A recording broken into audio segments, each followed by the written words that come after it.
estas épocas tan importantes, hoy nos toca platicar con un actor político, el dirigente nacional del Partido de la Revolución Democrática, Ángel Ávila Romero, un joven de 39 años que ahorita tiene a su haber dentro del PRD 11 diputaciones federales, 3 senadores, una gubernatura, 57 diputados locales, más de una centena de ayuntamientos a lo largo y ancho de nuestro país.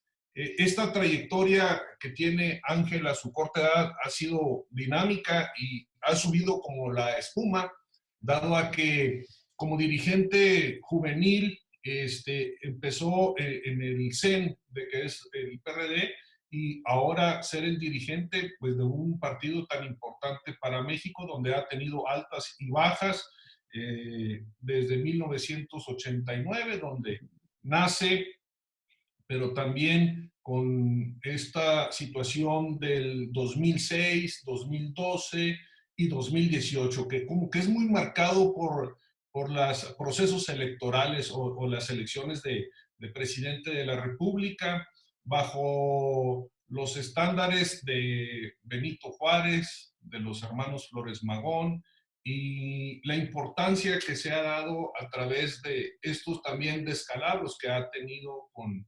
con este México moderno, el pacto federal o la alianza que tuvo también el PRD en el anterior proceso electoral para presidente de la República, donde ya no era Andrés Manuel y hace alianza con Movimiento Ciudadano y el Partido Acción Nacional. Pues es un gusto tenerte, Ángel. Gracias por esta entrevista y bienvenidos. Nos estamos dirigiendo a todos los magistrados y magistradas electorales del país, locales.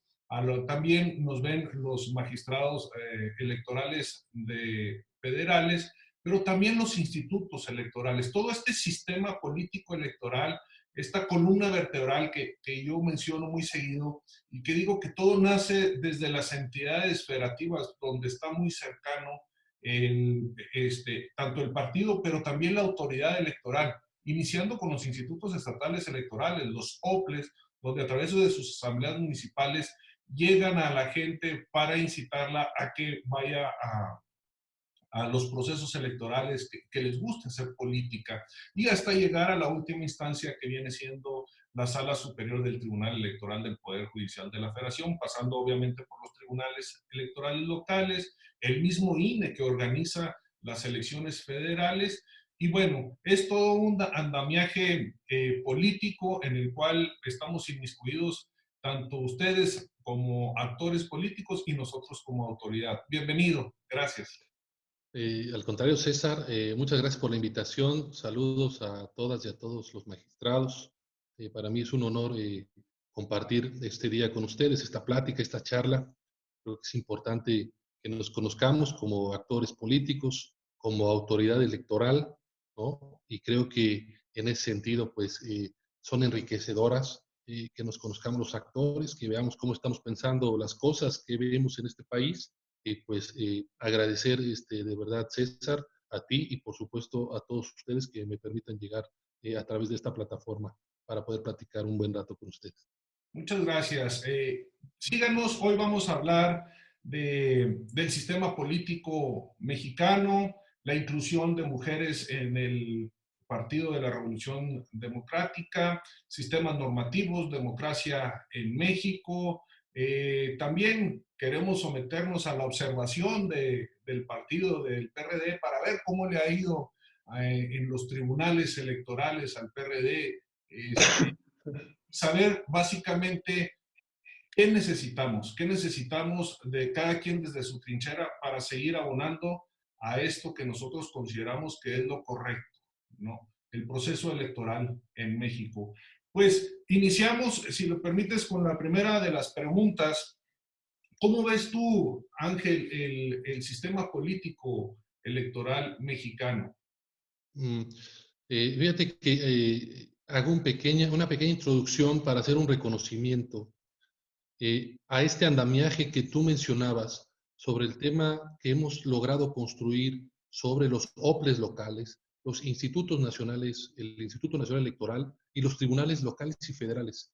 Si yo hay algo que puedo presumir, es que buena parte de esta construcción jurídica que se encarga de defender los derechos ciudadanos, de tutelarlos, es el trabajo que hemos hecho como oposición, como PRD. Es decir, eh, cuando tú dices las autoridades en los estados están muy cercanas a los procesos electorales, eso es real, porque aquí hay que recordar que la transición democrática, la lucha contra el partido de Estado, contra el régimen hegemónico, empezó en los estados. Es decir, la oposición política luchaba porque se le reconociera el triunfo en un municipio, porque se le reconociera el triunfo tal vez en alguna diputación, ¿no? Casos en la historia como el de Alejandro Gascón Mercado en Nayarit, como el caso famoso de Manitas Caídas en el 85 en Hermosillo, es decir, cómo la oposición trataba de ganar espacios locales y cómo el andamiaje construido anteriormente siempre ayudaba, en este caso, al partido de Estado, al PRI, ¿no? No había tribunales electorales, la autoridad, pues todo el mundo sabe, correspondía a la Comisión Federal Electoral, de la Secretaría de Gobernación, y cómo después del 88, con la irrupción del Frente Democrático Nacional y luego del PRD, que por cierto, comentarles que estamos cumpliendo 31 años el pasado 5 de mayo, ¿no? Es decir, de la construcción del PRD, que ayuda mucho a la construcción de este andamiaje. Es decir, llegar hoy a tener un Instituto Nacional Electoral autónomo, independiente, que pueda llevar a cabo las elecciones de manera con mucha confianza por parte de la ciudadanía y de los actores políticos, los tribunales electorales locales, las salas regionales y la sala superior, pues por supuesto que ha sido una lucha principalmente de los partidos de oposición de la izquierda, que le hemos arrancado esos espacios de decisión al régimen, ¿no? Eso creo que hay que reconocerlo. Hoy a veces se nos señala a los partidos políticos, al INE y en este caso a los tribunales, ¿no? Que se gasta demasiado dinero en temas electorales o en las salas, ¿no? Los que tienen altos salarios, los magistrados, los funcionarios, etcétera. Yo creo que saldría más caro para el país no tener un esquema de justicia electoral, ¿no? O órganos electorales autónomos, porque lo que se puede desencadenar cuando hay procesos electorales que no son apegados a derecho, que hay fraude electoral, evidentemente que genera revueltas sociales. Y eso es mucho más costoso que no tener este sistema electoral. Abonando bien a lo que dices tú, y comparto esta visión que tienes de que el PRD ha sido un partido de lucha para tener estas autoridades electorales que hoy sin duda pertenecemos a algunos de nosotros y que efectivamente nosotros muchas veces, ¿desde qué punto de vista puede ser caro, ¿no? La justicia electoral o el proceso electoral en sí? Creo que tenemos que abonar en cosas que verdaderamente puedan ayudar a este gasto, porque puede ser gasto el tener notificaciones. Tú bien conoces Chihuahua, con un estado tan grande, accidentado, y que tienes que ir a notificar a 10, 12 horas de la capital. Uh -huh, Entonces, uh -huh. si empezamos a implementar ahora con esta situación de la pandemia, si empezamos con juicios en línea, si podemos empezar a recibir firmas electrónicas ya debidamente eh, puestas aquí en los tribunales, en los mismos OPLES, pues yo creo que podemos seguir trabajando y no hacerla costosa. Yo recuerdo que en el 2016, siendo presidente del Tribunal Electoral de Chihuahua, tuvimos más de 1,200 notificaciones. Entonces es un mundo, lo cual podemos hacer vía electrónica a través de correos que podamos ayudar y abonar a ello. Y probablemente, decía alguien que quien no lo ve no lo conoce. Y ese es un problema para a veces la autoridad. La autoridad muchas veces no sabemos cómo llegarle al ciudadano o al justiciable, pero nomás quiero decirte que en el proceso 2018, de los, del, de todo el panorama de los 100% de asuntos que se presentaron en todos los tribunales electorales en México, el 70% se quedó en la justicia electoral local. O sea, la gente decidió quedarse con lo que le decía un tribunal, no impugnó, que es su derecho. Con el veredicto local, correcto. Exactamente. Y los que se fueron, alrededor de un 30% que se fue a las salas regionales y sala superior, tenemos una confirmación de un 93.9%. De Entonces, eso es ratificación. algo que tenemos que decirlo. A veces no lo señalamos, no lo decimos y decimos, ah, pues es que estos no sé de qué están haciendo, qué están trabajando. Tenemos que tener, yo creo que esa dinámica de poder informar a la gente lo que están haciendo las autoridades. Para eso es, ¿no? Somos del erario y tenemos que informar y decirle. Y a veces nos vemos, a veces los políticos y las mismas autoridades electorales no sabemos llegar por ese divorcio tan grande que existe entre sociedad y gobierno o partidos políticos, ¿no? Pero bueno, para eso estamos aquí, para eso estamos trabajando. Entonces, ¿cuál ha sido el trabajo que ha hecho sobre este mismo hilo argumentativo que ha hecho el PRD con las mujeres de México? ¿Cómo ha venido apoyando al sexo femenino en esta situación de la política mexicana? Pues bien sabes que nosotros tenemos una ideología de izquierda. Para nosotros la equidad de participación entre hombres y mujeres es fundamental. Y por supuesto que las mujeres del PRD han hecho su lucha al interior del partido. Y fuimos el primer partido en llegar al 50-50 de candidaturas antes de que se estableciera primero los códigos electorales federales.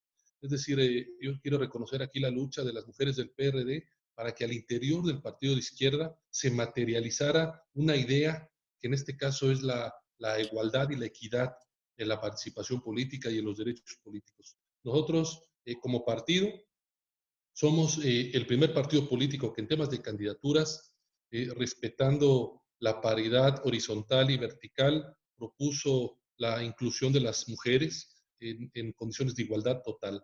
Somos el único partido que propone la igualdad y la equidad total en temas de la integración de las listas plurinominales y de los comités ejecutivos nacionales, estatales y municipales. Es decir, para nosotros el tema de la participación de la mujer en el partido tiene una relevancia enorme porque, digamos, confirma los dichos y los hechos. A veces los partidos políticos perdemos credibilidad porque decimos una cosa y hacemos otra cosa. Y en el tema de las mujeres, el PRD ha sido muy congruente. Lo que dice nuestra ideología de izquierda, de la igualdad plena, de la equidad total, es, digamos, como al interior del partido se llevan a cabo las cosas. Y bueno, en el ámbito de nuestros gobiernos como PRD, también hemos impulsado una serie de políticas públicas que abarcan la ampliación de derechos de las mujeres, ¿no? Si hay un partido político que ha impulsado, por ejemplo, este tema de la despenalización del aborto, ¿no? Es decir, que las mujeres tengan derechos sobre su cuerpo, pues ha sido fundamentalmente una labor del PRD como partido político. Y hemos logrado despenalizar esta parte en muchas entidades. En otras aún hay resistencia, pero creo que hemos sido consecuentes con ello, ¿no? En los temas de tener una vida libre de violencia, pues han sido las mujeres periodistas quienes más han impulsado estas legislaciones a nivel local y a nivel federal. En el tema que tiene que ver con la patria potestad, con las luchas porque se entregue debidamente los emolumentos de cuando hay un divorcio a favor de las mujeres, también ha sido el PRD. El tema del impulso a la participación política en los gobiernos, el tema eh, de los gabinetes igualitarios también son parte del PRD. Entonces, yo creo que el PRD ha impulsado mucho el tema de la participación de las mujeres. Aún falta mucho, también hay que reconocerlo en el país, el tema de lograr la igualdad salarial, ¿no? Entre la brecha entre hombres y mujeres, pero creo que son temas que nosotros hemos impulsado. Hoy, evidentemente, las circunstancias del PRD es distinta, ¿no? El resultado del 2018 coloca hoy al PRD en una posición menor, pero nosotros estamos tranquilos. Esto es como los equipos de fútbol. Hay temporadas buenas y temporadas malas. Y no solamente lo digo por eso en los partidos políticos, sino que los partidos políticos somos un ente de confrontación política. Es decir, cuando me refiero a equipos de fútbol es para entender a los partidos. Tú le vas a un equipo y no le vas a otro. Y en el tema de los partidos es eso, ¿no? Confrontamos, tenemos luchas, peleas, hay tiempos de conflicto, como el tema de las campañas, y luego hay temas de acuerdo en los legislativos. Claro. Entonces, hoy el PRD tiene 11 diputados, que por cierto, te tengo que contar, de los 11 diputados, tenemos 3 hombres. Es decir, hay 8 mujeres, son diputadas del PRD, y digamos que el sexo masculino está en clara minoría, ¿no? Porque solamente son 3 diputados hombres y son 8 mujeres. Nuestra coordinadora es mujer, la diputada Verónica Juárez Piña. Entonces, digo, volviendo al tema, al hilo del tema de las mujeres, yo creo que el PRD siempre ha puesto por delante el ampliar los derechos y la participación de la mujer. Que sí es muy cierto, y si me permites dar lectura a un párrafo que me tocó escucharte, donde dices, el PRD es mucho más claro y abierto para defender los derechos humanos. Todo ello en beneficio colectivo para todas y todos los ciudadanos, grupos étnicos, con énfasis en las y los jóvenes, la infancia, mujeres, adultos mayores, diversidad sexual, trabajadores, migrantes en nuestro país y en el extranjero. Una economía mucho más equilibrada. Eso es lo que es el PRD, un partido en reconfiguración, lo podríamos llamar. Como dices tú, hay altas y bajas, pero lo que están haciendo ahorita es muy interesante y es parte porque mucha gente se sigue identificando con el PRD, amén de estos 6 estados donde se perdió el registro local, ¿no? Pero esta reconfiguración también es para abonar y saber qué estás haciendo bien, pero también qué estás haciendo mal para poder adelantar en estos tiempos, ¿no? Es correcto, César, tú lo dices bien. Yo creo que los partidos están constantemente en reconfiguración. Cada proceso electoral nos deja cosas buenas y cosas malas. Yo hoy te puedo decir con mucha claridad y con mucha certeza, hoy el PRD puede decirle a la gente que tenía razón, por ejemplo, en no apoyar al presidente Andrés Manuel López Obrador, ¿no? Hoy lo que estamos viendo pues es un gobierno rebasado, fracasado, que no sabe cómo enfrentar el tema de la pandemia, el tema de la crisis de seguridad, rebasado por mucho frente a los otros gobiernos, como el tema de la crisis económica en el país, pues ya estábamos mal, es decir, López Obrador en un año logró que decreciéramos menos 0,1% y hoy, por supuesto, pues las previsiones son de una caída entre el 7 y el 10% del Producto Interno Bruto. Hoy el presidente se niega a apoyar a las pequeñas y medianas empresas para mantener los empleos de los mexicanos. Es decir, hoy se han cometido una serie de errores graves.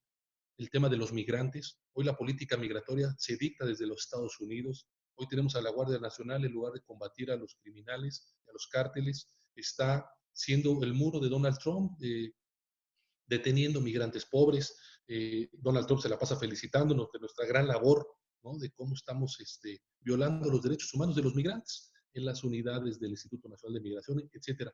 Hoy lo que te digo es, nos fue mal en la elección del 2018 electoralmente, pero hoy políticamente y moralmente el PRD tuvo razón. Hoy nosotros veíamos a López Obrador en una deriva autoritaria y hoy estamos viendo que efectivamente es así, es un gobierno que no escucha, un gobierno soberbio. Es más, yo te puedo decir, no escucha ni a los de adentro, ¿no? Es decir, sus aliados, estoy hablando de personajes como Porfirio Muñoz Ledo, como su exsecretario de Hacienda, Carlos Ursúa. Exactamente, ¿no? Es decir, ahí, digamos, no escucha voces críticas que pudieran ayudar a mejorar su gobierno de adentro mismo de su coalición gobernante, pues por supuesto que la oposición está fuera, los empresarios están fuera, ¿no? Y para entendernos un poquito, es en esto mismo que está señalando el PRD y Morena, Ujú. donde siempre el PRD se ha visto como o se ha mencionado que son una izquierda moderada a una izquierda total, que así se pone Morena. ¿Cuál es la Sí. gran diferencia entonces entre las izquierdas? Porque a veces nos confundimos entre izquierda, centro izquierda, extrema derecha, Sí, sí, sí. todas estas situaciones. ¿Cuál es, presidente? A eso iba, y son varios temas los que nos distinguen. Es decir, nosotros somos, en primer lugar, una izquierda progresista que cree en los derechos humanos, que cree en la igualdad entre hombres y mujeres, y una izquierda que entiende que sin el capital social, sin capital privado, invirtiendo en México, no vamos a poder salir adelante.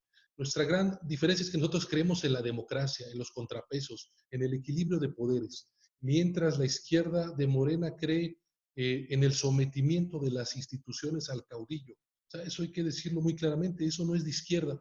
Nosotros podemos ser una izquierda moderada, progresista, que reconoce el pluralismo político, que reconoce que hay otras visiones en la sociedad y que los gobiernos tienen que encauzar esas visiones hacia un proyecto común.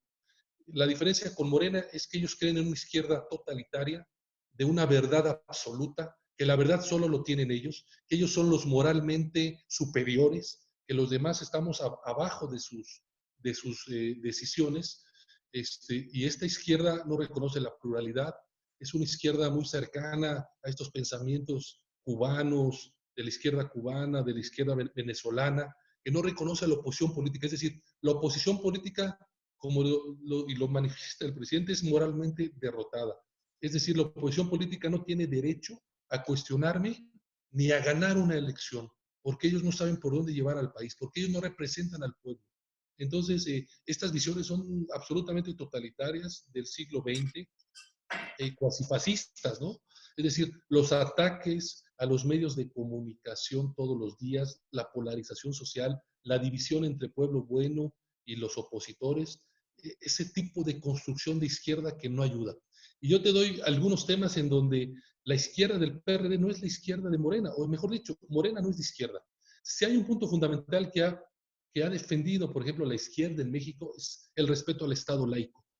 Hoy el PRD siempre ha defendido la separación histórica entre la Iglesia y el Estado. Hoy vemos a un presidente López Obrador entregar concesiones públicas a los grupos cristianos y evangélicos. El PRD siempre ha luchado por la defensa de los migrantes, tanto de los migrantes mexicanos en Estados Unidos como los migrantes centroamericanos. Hoy esta izquierda de López Obrador se somete a los dictados de los Estados Unidos. El PRD, por ejemplo, siempre ha impulsado el campo mexicano, a los indígenas, han sido nuestras banderas, que sean sujetos de derechos sociales. Hoy este gobierno de López Obrador tiene los peores presupuestos para el tema de indígenas y para el tema del campo, que le ha recortado casi 40,000 millones de pesos. Es decir, esta izquierda del PRD siempre ha luchado por la libertad de expresión, porque haya libertad de prensa y se pueda criticar al poder. Hoy vemos a López Obrador que no le gusta ya la libertad de prensa. Bueno, hoy ha llegado al extremo de que las campañas eran las benditas redes sociales, ¿no? Porque se conocía información sobre Peña Nieto, sobre Calderón. Hoy que se conoce la información de la pandemia, de cómo está muriendo muchísima gente, de cómo no se les atiende en los hospitales, cómo hay manifestaciones de los médicos y se les señala en las redes sociales, hoy ya no son las benditas redes, ¿no? Hoy ya en el gobierno son las malditas redes sociales, ¿no? Este, es decir, la gente que mucho tiempo estuvo en el PRD y que hoy llega al gobierno, ha traicionado, César, buena parte de la ideología de izquierda. Un último ejemplo, el tema del Congreso. En el Congreso la izquierda siempre ganaba los debates y luego era mayoriteada por, digamos, el partido del régimen, ¿no? Hoy en Morena estamos viendo que en el Congreso ni siquiera hay debate. Cuando se cita a comparecer a funcionarios, a secretarios de Estado a que expliquen, Morena quiere, digamos, no permite las comparecencias democráticas para que rindan cuenta los funcionarios. Y un último tema, recordarás cómo lograron modificar la ley en el Congreso para volver a este esquema casi del presidente de la Gran Comisión, ¿no? Desaparecer la Junta de Coordinación Política para que los partidos opositores no tuvieran la presidencia de la mesa directiva, sino a partir de la próxima legislatura, dice Morena, quien tiene el 60% puede tener la presidencia de la mesa durante los siguientes 3 años. Estas son las actitudes de esta izquierda totalitaria que cuando llega al gobierno traiciona, digamos, todas las conquistas que como oposición habíamos hecho. Un último ejemplo más que viene muy acorde con la cuestión de las autoridades electorales. Hoy hay más iniciativas de Morena en este periodo por desaparecer el Instituto Nacional Electoral o por intentar controlarlo. Es decir, hoy una construcción como lo fue el INE, que fue la petición de la izquierda política de tener elecciones libres, equitativas, independientes, autónomas del gobierno, que el gobierno no estuviera metido en la elección. Bueno, hoy las iniciativas de Morena, de Pablo Gómez, de Sergio López, son cómo logramos que Morena tenga dentro del INE la mayoría y cómo le quitamos al actual presidente Lorenzo Córdoba la presidencia del INE para poner a un compañero simpatizante de Morena. Es decir, cómo hoy ellos han ido de una u otra forma optando los organismos autónomos constitucionales, que son una especie de contrapeso. Ellos han ido poco a poco yendo y conquistándolos en el Senado. Hoy vemos el caso de la Comisión Nacional de Derechos Humanos, que en esta pandemia no se ha manifestado ni por el tema de las agresiones a los médicos, a las enfermeras, ni por el derecho de los mexicanos a tener una atención adecuada de la salud. Es decir, hoy ha sido controlado por el régimen. El último escenario es que puedan controlar el INE, y entonces es esa izquierda que te digo yo, que no compartimos. La izquierda de Morena no cree en la democracia, la ve como una herramienta burguesa de las clases medias. Ellos quieren que el líder López Obrador esté fundido con el pueblo y el pueblo es el que dicte las decisiones. Entonces hoy creo que está muy claro cuáles son las diferencias del PRD con las diferencias de Morena y cómo nosotros somos una izquierda que respeta la ley, los derechos humanos y el Estado de Derecho. Es muy interesantes todos tus comentarios, el análisis que estás haciendo sobre el actual gobierno federal y me surgen ahí algunas inquietudes. Por ejemplo, teníamos dos procesos electorales locales, tanto en Hidalgo como en Coahuila. Vino esta situación de la pandemia, están postergados, pero ahí nos surge a nosotros también muchas dudas. ¿Cómo va Hidalgo con más de 80 ayuntamientos que van a renovar? ¿Cómo le van a hacer? ¿Qué pasaría si no van a tener elecciones? ¿Quién entraría? ¿Van a nombrar a más de 80 consejos municipales? Y vaya que en su legislación tienen que tomar protesta y posesión este mismo año. A diferencia de Coahuila, que aunque son los legisladores, bueno, ellos hasta el año que entra tomarían protesta y tendrían posesión de su cargo. Esto me lleva a pedirte que hagamos un ejercicio imaginario, presidente, donde ahora la política y los procesos electorales los tengamos que hacerlos virtuales. Imagínate distanciarnos de todo eso que tú ahorita bien señalabas, que cómo le vas a hacer para hacer política. Porque ahorita, bueno, pues estamos en esta situación, pero si se alarga del 2020 al 2021, ¿cómo vamos a hacer los procesos electorales del año que entra, donde vienen más de 15 gubernaturas, donde todo el país estará en elecciones? Entonces, yo creo que ustedes y nosotros tenemos que ir previendo cuál situación dará. Entonces, imagínate donde un presidente, un candidato se tenga que registrar de forma virtual, pues qué padre. Pero tienes que hacer política también a través de las redes sociales. ¿Qué tiempo? No está muy bien definido cómo vas a entrar o si vamos a sancionar a través de todo esto que se está diciendo en el Internet. O sea, tenemos que abonar para empezar a ver cuál sería la situación del 2021. Sí, la del 2020, 2021. Y luego si nos ponemos a algo que salga, Dios no quiera, pero que salga para el 2024 algo. Entonces, esta situación sí tenemos que analizarla desde ahorita, presidente. Y en este ejercicio imaginario que te propongo, ¿cómo le haría el PRD para llegarle a todos estos militantes y simpatizantes, para ofrecerle esa plataforma que siempre ha sido de derechos humanos y de izquierda? Muy interesante la pregunta. Es como una pregunta de think tank, ¿no? Plantea los escenarios y qué hacemos ante eso. Yo fíjate que durante muchos años, todo el mundo, bueno, los magistrados y los magistrados conocen el famoso libro de Giovanni Sartori, del Homo Videns, ¿no? Y efectivamente cómo la política se construyó en los últimos años con la televisión, etcétera, en esta imagen, ¿no? En esta idea, en este auditorio.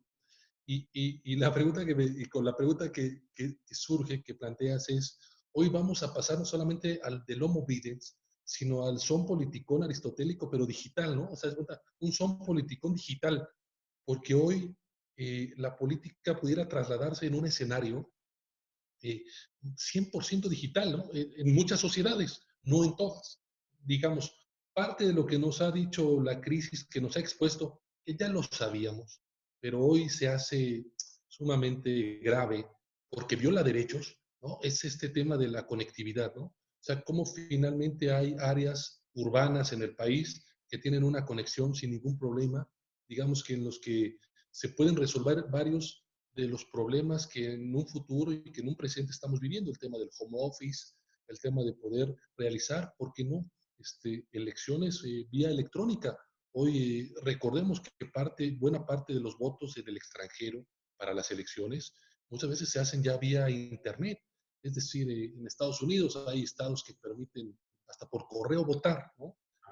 Es decir, no, claro, digamos, ahí hay confianza en la institución. Yo creo que si mantenemos una institución electoral autónoma, pudiera haber confianza en eso.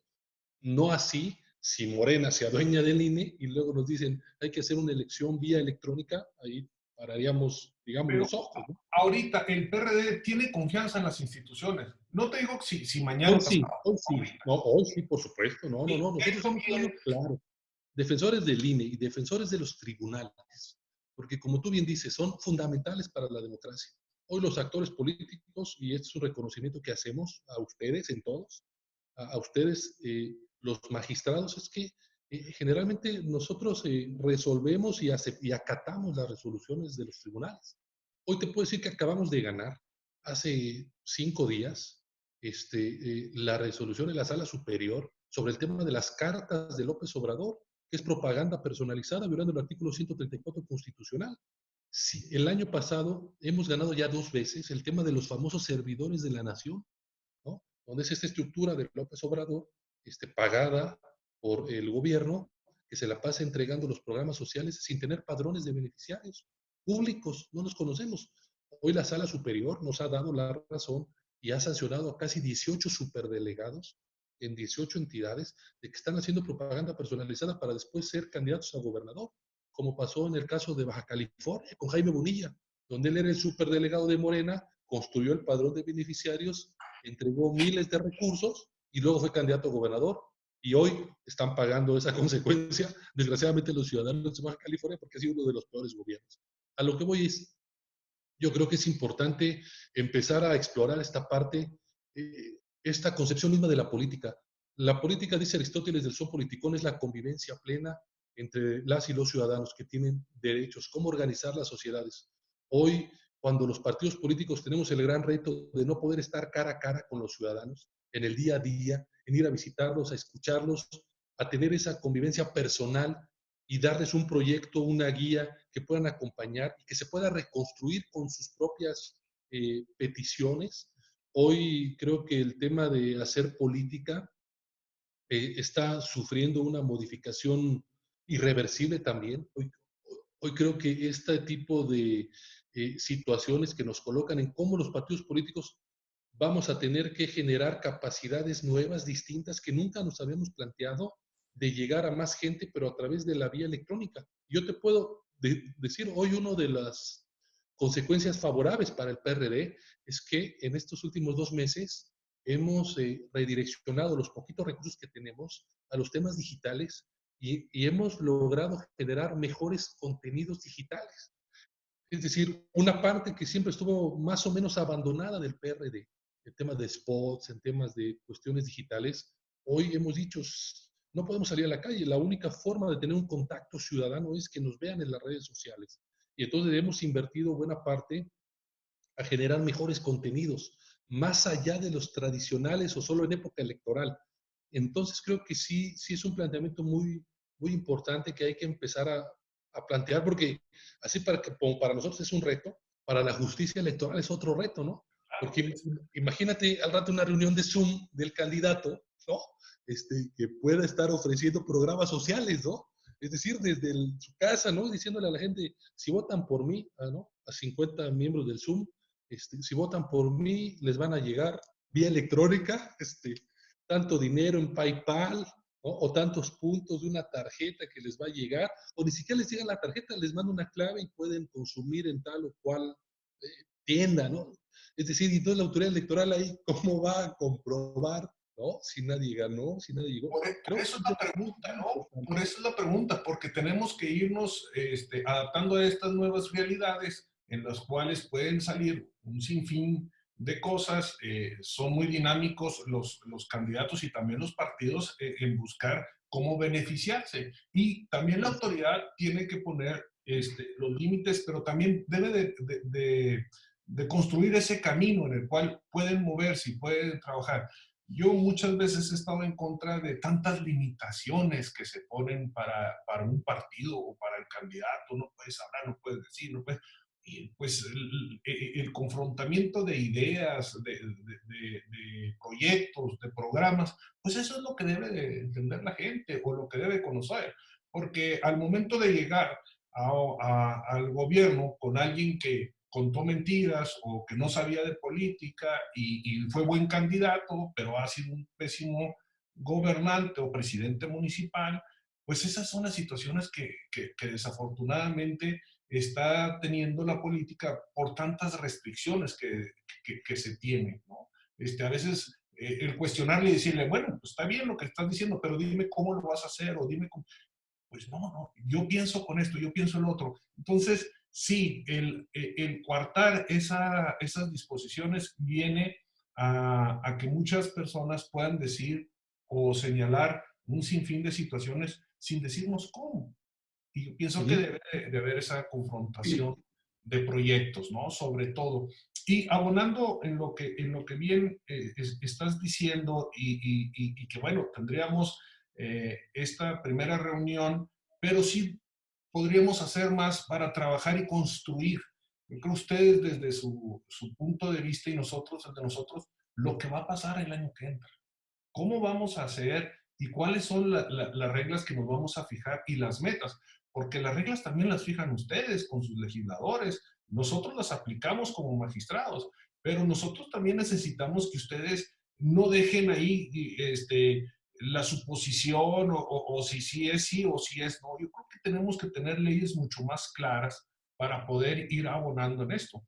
Te lo digo porque hace poquito salió una reforma en la cual están señalando que donde hay magistrados de un género dominante, el caso que si hay dos hombres y una mujer, lo siguiente va a ser dos mujeres y un hombre. Eso está coartando mucho, no nomás a las mujeres o a los hombres, sino la carrera judicial, el que se ha preparado o hemos estado avanzando para poder llegar. Muchas veces esos choques se dan porque nomás escuchan a una parte de los interesados. Y como magistrados nosotros nos gusta escuchar todo para poder hacer nuestras sentencias o proyectos de sentencias buscando la verdad jurídica, ¿sí? Y yo creo que eso también puede ser para ustedes. No nomás si se va para un lado o para otro. Yo creo que si buscáramos el bien común, podemos abonar para unas mejores leyes, pero también para una mejor aplicación de esas leyes. Ahí es donde es fundamental, César, el asunto de tener a las y los mejores capacitados. No hay Exacto. más. Tiene que estar por mérito propio y su capacidad en el lugar que está.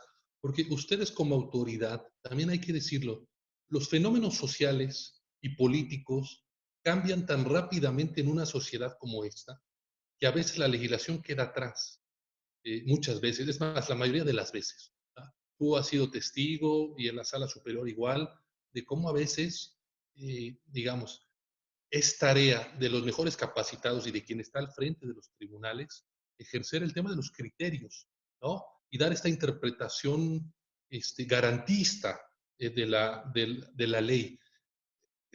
Es decir, lo que nosotros debemos de cuidar como actores políticos y como legisladores es que estén los mejores capacitados y las leyes lo más cercana a lo que es la realidad. Pero la ley siempre va a ir atrás de la realidad y más en un fenómeno político. Pero si tú tienes a los mejores capacitados que tienen un compromiso social con la democracia, con el sistema político, finalmente se crean criterios que pueden ayudar a normar y a resolver muchas de las cuestiones, ¿no? Entonces, yo creo que sí es importante eh, tener esta comunicación constante entre ustedes y nosotros. Yo creo que las últimas reformas electorales han sido exitosas por dos cosas fundamentales. Una, hemos escuchado a la autoridad electoral, tanto a la administrativa como a la jurisdiccional, en donde se nos permite poner elementos que el legislador no había visto. Y la otra parte muy clara y muy importante, todas las reformas electorales exitosas, con resultados exitosos, han sido reformas electorales que se han sido apoyadas por unanimidad. Eso es muy importante en los actores políticos. Es decir, la reforma del 91 con la creación del INE, la reforma del 93-94, del 96, han sido reformas avaladas por todos, principalmente propuestas por la oposición, construidas entre todos y de manera unánime. La historia que nos dice que cuando tienes una reforma electoral que no es avalada por todas las fuerzas políticas, tu resultado es desastroso. Y eso lo vimos en el 2004, cuando se nombró el Instituto Federal Electoral en ese tiempo, que dejaron fuera al PRD y se hizo un acuerdo PAN, PRI, Verde, ¿no? Bueno, cuando el Bester Gordillo era la coordinadora del PRI, ¿no? Y dejan fuera al PRD. La debacle de, digamos, las instituciones, el resultado de la elección del 2006 tan cerrado y la poca credibilidad que se tenía en las instituciones electorales fue debido a esa reforma que se hizo 2 años antes. Es decir, si tú tienes una reforma electoral que no tiene el consenso de todas las fuerzas políticas a las cuales se va a aplicar esa ley, vemos el resultado que en el 2004 se deja fuera al PRD y en el 2006, pues evidentemente el resultado electoral social para el país pues fue sumamente grave y complicado. Eso lo digo porque hoy Morena insiste en impulsar reformas electorales que no son del consenso de todas las fuerzas políticas. Y eso yo ya sé cómo termina. Tú vas a ir a una reforma electoral a mayoritear, y si eso no está consensado con todos, con ustedes mismos como actores, si no hay un parlamento abierto, si no hay inclusión, en lugar de mejorar, podemos retroceder. Y eso es parte importante de tener claro de que lo ganado en algún momento también se puede perder si no hay este debate, ese proceso político abierto que permita ver estos nuevos fenómenos políticos sociales para poder normar, ¿no? Estas conductas, como tú dices, esas nuevas conductas que vamos a tener los partidos políticos en esta etapa de la política digital. Hablando de este Parlamento abierto y lo que bien decía antes el presidente Obama, ¿no? El Open Government, nosotros estamos trabajando mucho en justicia abierta, con un lenguaje mucho más incluyente, mucho más común, no aquellos que a veces solamente lo entienden los abogados o muchas veces ni los abogados entienden. Entonces, creo que tenemos que ir también pensando en cómo llegar a la gente para que vean la situación y decirles por qué sí y por qué no. Obviamente siempre hay un ganador y un perdedor, pero cuando al perdedor le explicas cuál fue el motivo, pues no que se vaya contento, pero por lo menos va a entender cuál fue la situación en la que cuál se equivocó o cuáles fueron los argumentos que da la autoridad para entender esas situaciones. Y por último, si me permites, presidente Ángel Ávila Romero, ¿cómo ves a México? ¿Cómo vamos a salir de esta pandemia los mexicanos viendo una situación, salud, economía, seguridad pública y elecciones, en ese orden, porque obviamente para todos es mucho más importante la salud, viene también la economía, pero viene la seguridad pública y después las elecciones. ¿Cómo ves tú esta situación? Parte. A Sí. ver, en el tema de la salud, evidentemente no va a haber resultados positivos. Es decir, el gobierno no se preparó para el tema de la pandemia, dejó pasar 3 meses valiosos.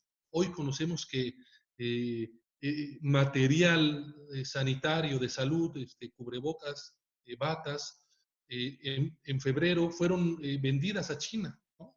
Es decir, el gobierno realmente no se preparó para la pandemia. Entonces, en el tema de la salud, es muy grave la situación porque tampoco ha habido un aumento en el tema del presupuesto. Hoy está muy claro que el presidente decía que iba a haber dinero, que iba a alcanzar para todos cuando se combatía la corrupción. Y es muy extraño porque hoy que dice que no hay corrupción, hoy hay menos dinero, ¿no? Es decir, no hay dinero para la salud, no hay dinero para la seguridad. En el tema de la economía, hoy está claro que si el gobierno no entiende que lo que tiene que rescatar son los empleos de los mexicanos, pues evidentemente vamos a caer más en el PIB y vamos a tardar más en el tema en recuperarnos. Cuando al gobierno le piden los empresarios que apoye de manera decidida a las empresas, que en este país el 90% de las empresas son empresas que tienen entre 3 y 10 empleados, y cómo se les puede apoyar para que no corran a esos empleados, sino que se mantengan, para que una vez que pase el tema de la pandemia, teniendo esos empleos, se pueda generar mayor riqueza. El tema es que no se pierdan empleos para estar mejor capacitados cuando se pueda volver a reactivar la economía. Esos empleos van a pagar impuestos y esos impuestos van a ir al ingreso del gobierno. Si tú pierdes esos empleos, pues evidentemente vas a generar desempleo, pobreza, pero también menos ingresos al gobierno. Cuando tú le dices al gobierno, endeúdate un poco, no está mal si ese dinero va a ir a que se mantengan los empleos, porque una vez que esos empleos paguen impuestos, tú puedes pagar la deuda mucho más rápido. Es decir, hoy el gobierno lo que no entiende es que cree que ese dinero va a ir a las grandes empresas. Las grandes empresas van a sobrevivir a esto. Walmart, Sam's, Carlos Slim, Sambors, esas empresas no les va a pasar nada. El tema es cómo llegas a esos pequeños empresarios. Hoy el gobierno que dice, voy a dar 25,000 pesos, que en realidad no sirven para nada. Si tienes una empresa con 5 trabajadores, pues les vas a pagar 5,000 pesos al mes, es decir, y vas a tener que pagar teléfono, predial, rentas, si es que paga rentas, es decir, no va a servir para nada. El gobierno dice, estoy apoyando con mis programas sociales. El problema de los programas sociales es que son limitados. Si no eres adulto mayor, no te llega. Si no eres estudiante, no te llega. Si no eres discapacitado, no te llega. Si no eres madre soltera, no te llega. Eso es el 60% de la población. Es decir, hoy lo que no entiende López Obrador es que manteniendo el empleo formal, de una u otra forma, mantienes el empleo informal. Es decir, hoy el 40% del empleo en México es formal, el 40%, y el 60% es informal. Pero ese 40% de empleo formal, de él depende el 60% informal.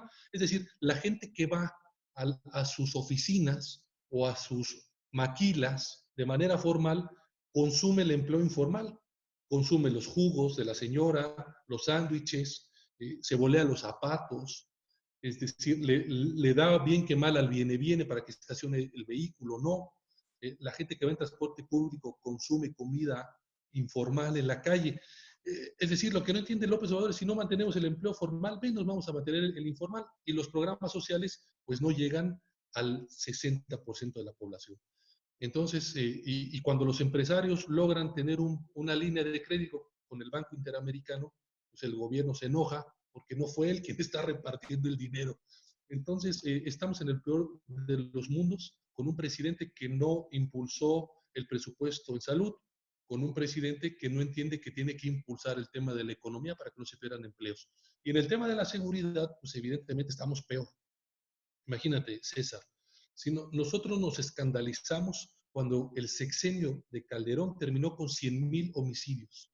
Nos escandalizamos aún más cuando el gobierno de Peña Nieto terminó con 120,000 homicidios. Hoy el sexenio de López Obrador puede terminar con más de 200,000 homicidios. Hoy están asesinando en México 85 personas diarias. Es decir, el año pasado, el primer año de López Obrador, terminamos con casi 33,000 asesinatos. Si tú multiplicas 33,000 por 6, que es el sexenio, estamos hablando que va a haber más de 200,000 muertos, contra 120,000 de Peña Nieto. Hoy el mensaje que está dando el gobierno es que hay abrazos, no balazos, que el crimen organizado puede hacer a sus anchas lo que quiera, la captura y luego la posterior salida de Ovidio Guzmán, pues manda el mensaje de que el Estado mexicano no es fuerte, de que está supeditado a las amenazas del crimen, y pues el saludo del presidente de la República a la mamá del narcotraficante más sanguinario de este país, el Chapo Guzmán, de ir a su municipio y saludar a la mamá, y decir, bueno, tenemos ellos también tienen derechos humanos. Es un mal mensaje que puede dar un gobierno. Y lo peor es que lo da cuando hay marchas encabezadas por las víctimas, ¿no? En este caso Javier Sicilia, una parte, ¿no?, de la familia Levarón y otros más que han visto asesinadas o desaparecidas a sus familiares, el presidente no los recibe, ¿no? Es decir, este mensaje de que se puede hacer todo en este país lo vemos cuando hoy el crimen organizado está dando despensas, haciendo un trabajo social.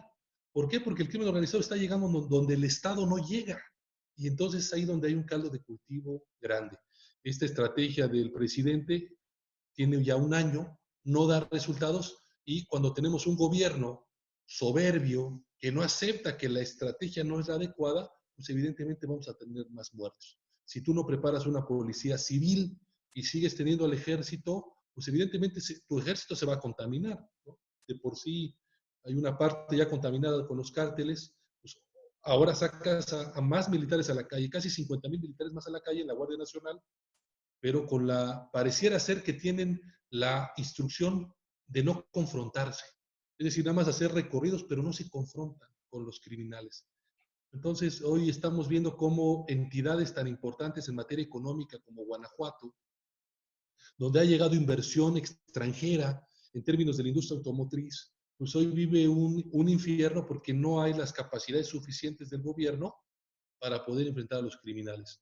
Evidentemente, las capacidades de los criminales no es culpa de López Obrador, viene de un fortalecimiento pasado, pero cuando tienes un gobierno que ni siquiera tiene la capacidad de mantener el número de asesinatos, sino que se le están elevando, y lo peor de todo es que dice que vamos bien, pues estamos ante un gobierno que definitivamente no va a hacer nada por la sociedad. Y en términos electorales, hoy es un gran reto el tema de las dos elecciones. Hemos estado negociando los partidos políticos y en lugar de tener 45 días de campaña podemos tener 30 días. La realidad es que las elecciones de Hidalgo y Coahuila van a ser en agosto. Efectivamente, se van a tener que nombrar 83 consejos municipales por el Congreso del Estado.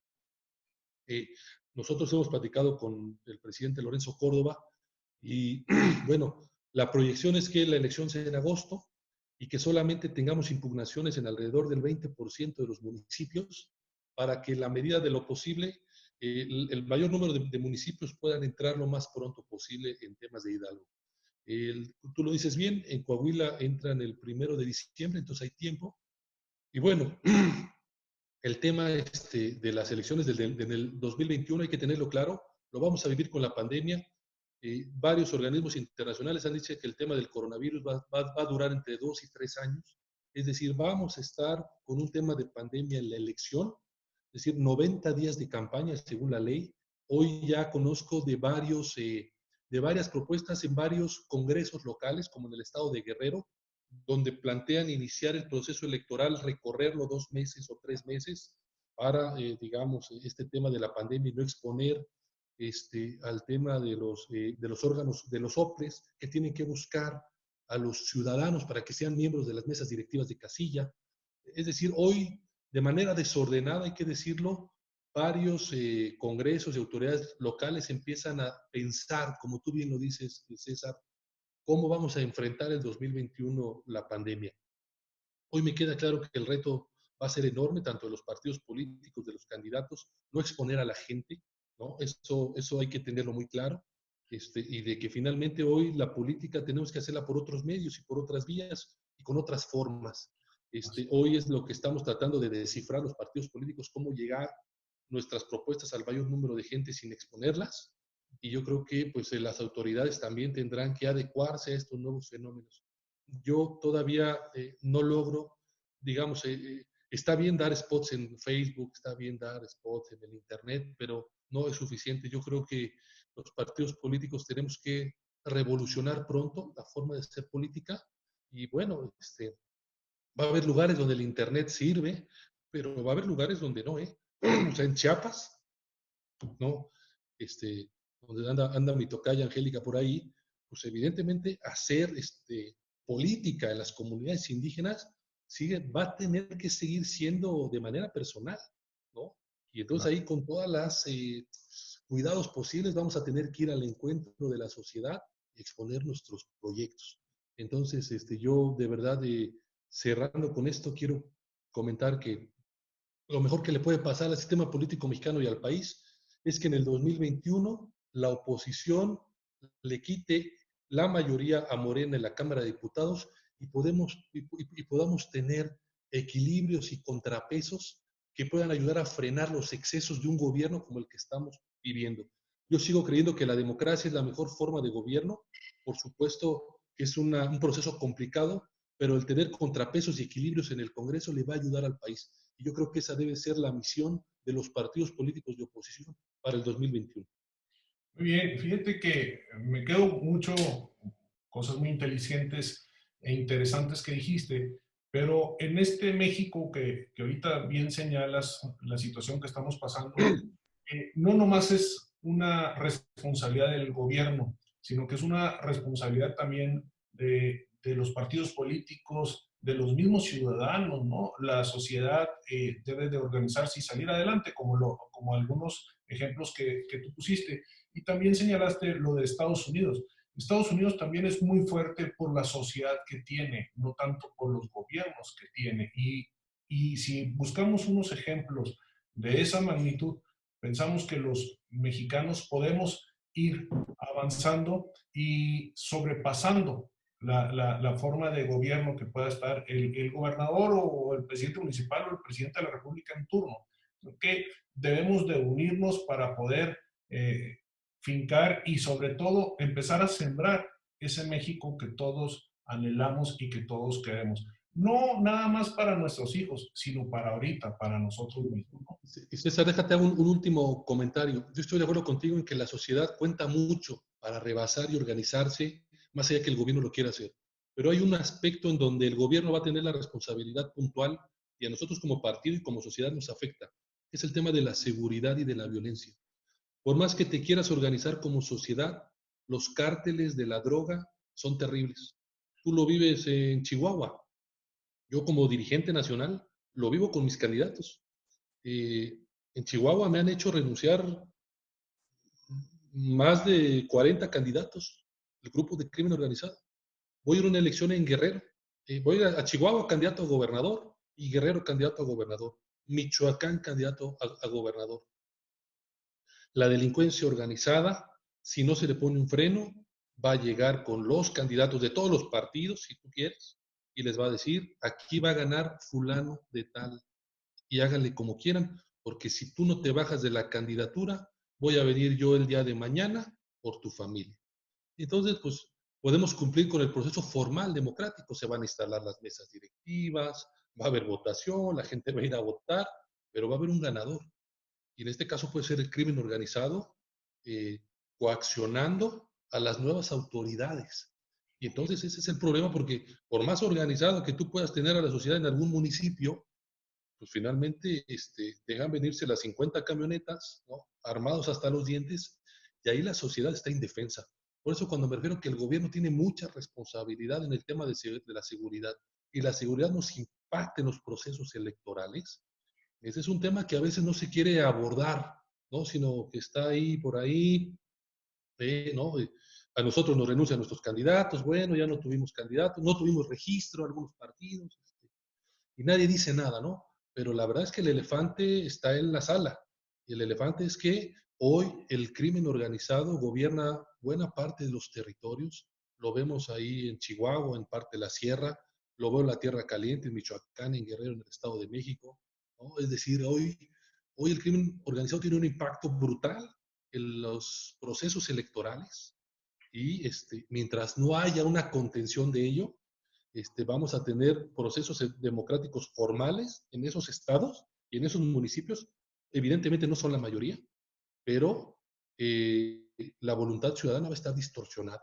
Y entonces a lo que voy es, ese es un tema que solamente con acciones de Estado, de contención, de presencia del Estado, y no solamente me refiero a presencia de armas, sino de presencia en un conjunto de instituciones, ¿no?, sociales, de educación, que tengan oportunidades, vamos a poder salir adelante en esos municipios que, repito, no son la mayoría, pero donde sí la voluntad ciudadana está distorsionada y la gente vive sometida a los cárteles. Pues sí, muy de acuerdo en lo que está señalando. Y eso me lleva mucho a pensar en el federalismo y el centralismo que estamos viviendo también.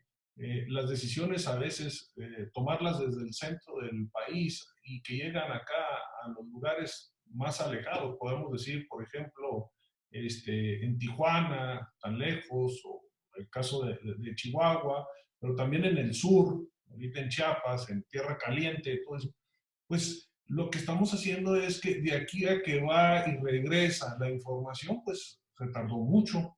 Yo creo que igual que en los procesos electorales, la seguridad, en la economía, debemos de hacer que se gobierne por parte de las entidades federativas. Y lo señalaba yo anteriormente en otras pláticas donde se les está quitando o se nos está quitando a los diferentes estados tantas responsabilidades y se les está adjudicando a un centralismo que pues es cada vez más complicado. Yo te hablo de los procesos electorales, donde ya no existe los soples con esa fuerza que tenían como antes. Son administradores o vienen a ser una parte de participación ciudadana, que son bajo los reglamentos de un Instituto Nacional Electoral. Y yo quiero decir que el Instituto Nacional Electoral, a mi punto de vista, ha hecho muy buenas cosas y las sigue haciendo. Por eso te preguntaba si ahorita, ¿cómo veías a la autoridad? No sé mañana, no sé qué pueda pasar, pero hasta ahorita yo pienso que todos en las autoridades electorales hemos tenido un compromiso en pro de México y en favor de los mexicanos para así poder abonar. Y esta situación que bien señalas, que puede pasar y se van a cortar estos tiempos para las elecciones de Coahuila y Hidalgo, yo nomás te pediría que vieran lo que pasó en Puebla, donde se brincan a la autoridad local, lo hace una autoridad nacional y les quitamos ese beneficio a los poblanos o a los que son de esa entidad, porque les vas a, sí, a veces el partido político llega y negocia que no va a ser los 45 días de campaña, van a ser 30, pero si tú mueves todo el proceso electoral, lo entiendo, pero cuando nomás mueven una parte, a veces las impugnaciones ya no las puede ver un tribunal local, sino que se tiene que ir per salto porque el tiempo lo acota. Entonces ya brincaste la autoridad local, ya se fue de ahí. Y como bien lo señalabas tú, quien conoce las situaciones, circunstancias, costumbres y todo, pues es la autoridad local los que están ahí, no aquellos que van a estar en otros lados. Entonces, es muy importante y sí te lo quería comentar yo para poder en reuniones posteriores ayudar a que este procesos electorales, no nomás el de Coahuila y el de Hidalgo, puedan adaptarse a la realidad social en la que estamos viviendo, jurídica y administrativamente hablando, sino que también trabajemos para este 2021, porque Claro. tenemos que estar pendientes para lo que venga, ¿no?